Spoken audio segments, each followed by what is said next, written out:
Press and media ரொம்ப ரொம்ப ரொம்ப நன்றி உங்கள் எல்லாருக்குமே. ஏன்னா நான் ப்ரெஸ் ஷோ பார்த்ததுக்கப்புறமே சொல்லியிருந்தேன், அவ்வளோ நல்லா செலிப்ரேட் பண்ணியிருந்தீங்க, அவ்வளோ நல்ல ரிவ்யூஸ் கொடுத்துருந்தீங்க. உங்களோட ரிவ்யூஸ் பார்த்துட்டு தான் மக்கள் வந்து அவ்வளோ பேர் நம்பிக்கையாக டிக்கெட்ஸ் புக் பண்ணி உள்ளே போனாங்க. அண்ட் இந்த படம் வந்து நாங்கள் எல்லாருமே இது ஒரு வெற்றி படமாக இருக்கும்னு நினச்சோம். ஆனால் இவ்வளோ பெரிய வெற்றி படமாக ஆகும்னு சத்தியமாக நாங்கள் யாருமே எதிர்பார்க்கல. ஒரு 3 நாளைக்கு முன்னாடி என் ஃபேமிலியாக நாங்கள் படத்துக்கு போகும்போது கூட எனக்கு டிக்கெட் கிடைக்கல. ஏன்னா நாங்கள் ட்ரை பண்ணோம், ஆனால் டிக்கெட் கிடைக்கல நிஜமாவே. எனக்கு அது வந்து உண்மையிலேயே சந்தோஷமாக இருந்துச்சு. ஏன்னா நம்ம படத்துக்கு நம்மளுக்கே டிக்கெட் கிடைக்கலையான்றது வந்து உண்மையிலே ரொம்ப சந்தோஷமாக இருந்துச்சு. அந்த அளவுக்கு இது சென்னையில் மட்டும் இல்லாமல் நாங்கள் தியேட்டர் விசிட்ஸ் எல்லா இடத்துக்குமே போனோம். அங்கே எல்லா இடத்துலையுமே இப்படி தான் இருந்துச்சு. Housefull shows. நைட்டு 12 மணிக்கெலாம் குடும்பமாக வராங்க. ஒரு 20 பேர் 30 பேர் கூப்பிட்டு வந்து பார்த்தாங்க. இதெல்லாம் ரொம்ப சந்தோஷமாக இருக்குது.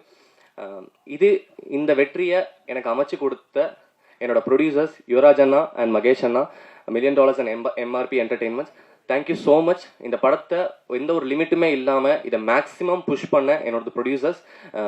ஏன்னா இதுக்கு வந்து எங்களோட பட்ஜெட் கன்சர்ன்ஸ் இருந்தாலுமே அதை வந்து இது வந்து ப்ரொமோஷன்ஸ் பெருசாக பண்ணணும்னு சொல்லிட்டு எல்லாருக்குமே அதை தெரியப்படுத்தணும்னு அவ்வளோ ஒர்க் பண்ணியிருக்காங்க. Thank you so much.